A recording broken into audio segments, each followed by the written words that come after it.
the little things that you do to impact this game? How do you describe the desire in you right now? I mean, we want to win. We want to keep playing. We want to win their game in Vegas. So that's what we're fighting for. We don't want our season to end. The Indiana Fever, missing 6 key players including Caitlin Clark, just handed the Las Vegas Aces their harshest postseason reality check yet. And Lexie Hull made sure the sting cut deep, especially for Aya Wilson. With Aaliyah Boston chaining Wilson on defense and Kelsey Mitchell raining buckets, the Fever rose like warriors against the reigning champs. This wasn't supposed to happen. Few outside Indiana's faithful believed this bruised roster could go toe-to-toe with the 2-time title holders. Yet here they are, dragging the Aces into a winner-take-all Game 5 with a finals berth hanging in the balance. And the best part? Hull didn't just show up between the lines. She torched Wilson off the court too, shredding her post-game tantrum and exposing the so-called MVP. Indiana has made one thing clear: they won't bow to the league's favorites. If you're fired up for the Fever, comment fired up. You've got the momentum right now. You can close it out and force that Game 5. What are the most important things here in the fourth quarter? Keeping them off the free throw line, knocking down shots, and just sticking to our schedule. I think we've done a pretty good job of that so far, but let's keep it going for 10 more minutes. Thank you. What happens when the basketball world counts you out? ESPN brushed them aside. Odds makers labeled it a mismatch, and the Aces scoffed at the idea of being pushed. But the Indiana Fever, shorthanded, bruised, and missing 6 players, including Caitlin Clark, refused to follow that script. This wasn't just another playoff game. For them, it was survival, and they fought with the desperation and fire of a team hanging on by a thread. You've been in a back-against-the-wall situation just last round where you had to win 2 games in a row. Just what's the mindset kind of going into this game? No, I mean, it's desperation. And it's not a reckless desperation. It's just a desperation in terms of the urgency that you have to play with. We have been in these situations. We've been in lots of different situations throughout the course of the season. And our players understand what we have to do. We have to leave it all on. Think about it. A 6 seed with barely half a roster of healthy players walking into a showdown with the powerhouse Aces, stacked with stars, trophies, and swagger. Vegas strutted into Gainbridge Fieldhouse ready to close the door, but instead walked into a storm. By night's end, Indiana had flipped the entire script and delivered one of the grittiest postseason victories in franchise history. This is a way of getting your game pick. Do they do it again today and end this thing? 3, 2, 1. Yes! That's not an answer. 3, 2, 1. The Fever haven't lost back-to-back games, right? The Fever have never lost consecutive games at home in the postseason. And one other thing, let's show Steph White very quickly. Our incredible researcher, Jenny, went through the tape and found that when Steph White wears her red leather jacket, I do believe we have some video of that, they are undefeated. Okay. Perfect 4-0. So does that change your mind at all? Is that your pick? Yeah, let's just go with it. You're going to Fever? No, I'm not, sorry. Oh, okay. I can't. Drea, make a pick. You haven't done it. Make a pick. Make a pick. I'll tell you what. Do it now. I'm going to go with the Aces. Okay. The adversity stretched far beyond injuries. A veteran left mid-season for Phoenix, stripping the locker room of leadership. Officiating leaned against him for weeks, making every game feel like an uphill climb. Yet, Indiana never folded. This was their 3rd elimination game of the playoffs. Twice already they've been shoved to the edge. Twice already they fought back with wins. Game 4 was the newest trial of resilience, and the Fever responded with the desperation of a team refusing to be finished. I can't even lie, after last game, I thought the Fever were done. I didn't know if they had any more fight in them. They looked tired, they looked kind of beat up, and somehow they come out today in their Stranger Things jerseys, which, by the way, I think have magical powers.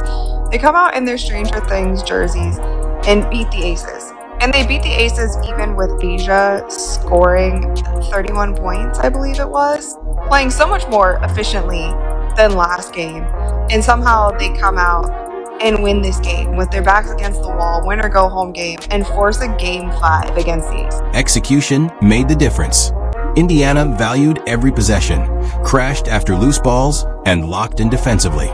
Their discipline turned Vegas's slip-ups into fuel, and by halftime, the Aces' trademark swagger had crumbled into visible frustration. Then came the defining sequence. Becky Hammon called a timeout she didn't have. The whistle blew, the technical was issued, and the stunned looks on Vegas's bench told the story. Suddenly, Indiana wasn't the squad feeling the weight. The pressure had shifted squarely onto the Aces. Going back to Vegas, but at this point in time, how do you ever How do you ever bet against the Fever? They've had 18 players play on this team this year because of all of the injuries that they have. And they have hardship contract players that they signed a month ago who are starting for them. Like, it's just kind of, it's really just wild at this point. I don't even know how to predict Game 5. They could really pull it off. Could you imagine they go to the finals? I mean, I guess stranger things have happened. This wasn't chance. It wasn't some lucky bounce. It was grit, poise, and an unshakable belief from a team the world had written off. Indiana didn't just force another game. They declared themselves one win away from their first finals appearance in 10 years. Aaliyah Boston and Kelsey Mitchell rightfully soaked up the spotlight for their brilliance. But Aya Wilson, instead of showing grace in defeat, she leaned into her reputation, storming into the post-game presser with excuses, frustration, and a full-blown tantrum. It did say I have a special whistle. She shot 13 today. Yeah. So the last game I had a special whistle, which is cool. Think about this for a moment. Why are the Aces suddenly crying about officiating after spending 3 straight games being spoon-fed soft whistles? That's the hypocrisy staring fans right in the face. From Game 1, it was Indiana who kept paying the price. Aaliyah Boston fought for post position and got slapped with fouls. Kelsey Mitchell battled to stay in front of her defender and got punished for the lightest contact. And while the Fever were racking up whistles for breathing too hard, guess who reaped the rewards? Las Vegas. That box score, I'm wondering what's really standing out to you there. I was just looking at the fouls. Like, Liz had 5, Jackie had 5, Chelsea had 5. And that's very interesting to me because I say we don't foul. Yeah, we foul here and there, but that's very interesting. Those free trips to the line boosted Vegas's rhythm, inflated Aya Wilson's box score, and handed them points Indiana never got. So when Game 4 arrived and the Fever finally earned whistles by attacking the rim, the Aces bench reacted like the sky was falling. Certainly felt like a differently officiated game than other parts of the series. I think we had more defensive 3 seconds today than any other part of the playoffs. I just wonder how you felt about the overall flow of the game. Well, they shot 34 free throws and we shot 11. Next question. The comedy of it all was watching Becky Hammond's frustration simmer all night. Every time Boston put a body on Wilson, Hammond threw her arms skyward in dramatic disbelief. By the time she hit the post-game podium, there was no breakdown, no strategy talk, just a single jab. They shot 34 free throws, we shot 11. Next question. No mention of execution, no accountability for mistakes, just irritation that the whistle finally tilted against her team. That moment stripped away the facade and exposed the truth. Vegas is far less dominant when the referees aren't cushioning their every possession. Go back and look at the tape, but it seemed like there was a lot of grabbing and holding down there. That got called one way. Anything else? I did appreciate it was a little tighter called, but tighter on both ends would have been nice. Here's the truth Vegas doesn't want to face. Indiana's free throws weren't charity, they were earned. Boston battled for deep seals. Mitchell and Odyssey Sims attacked the rim relentlessly. Guards drove with intent, forcing contact again and again. That's the formula. Live in the paint and you get rewarded. Vegas, on the other hand, settled. Wilson leaned on contested mid-range jumpers, while her teammates floated on the perimeter. If you don't challenge the rim, you don't get whistles. Simple as that. Yet after the game, Wilson got sarcastic, claiming Boston had a special whistle after drawing 13 attempts. The irony? Through games 1 to 3, Wilson practically perfected the art of the special whistle herself. There were so many other plays where it felt like Asia was bullying other players on the Fever, and I want you to watch this play here with Lexie Hull. She's standing her ground, she's trying to down screen, and Asia just chucks her to the ground. Now there was no whistle there, and you can see ref number 16 right there. He's watching the whole thing happen. No whistle, they just kind of let it go. Let's pull the camera back. Across the series, foul totals were nearly identical. That alone kills the idea that Game 4 was some conspiracy against Vegas. What really happened? Indiana stopped settling on the perimeter and went straight at the rim. That isn't favoritism, it's smart basketball. So why the drama? Because when the Aces lose, it's easier to point fingers at the refs than to admit they got outplayed.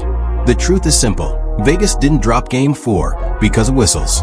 They lost because Indiana exploited mismatches, forced rotations, and made them defend every inch of the floor. 3 starters ended up with 5 fouls not due to bias, but because they couldn't keep up. And when Becky Hammon burned a timeout she didn't even have, it turned into a technical, gifting Indiana a bonus point and possession. That wasn't referee theft. That was Vegas crumbling under pressure, and Indiana capitalizing. What? Oh my God, that's interesting. That's what I was thinking. But we'll do better. We gotta play better defense. By interesting, do you mean that shit?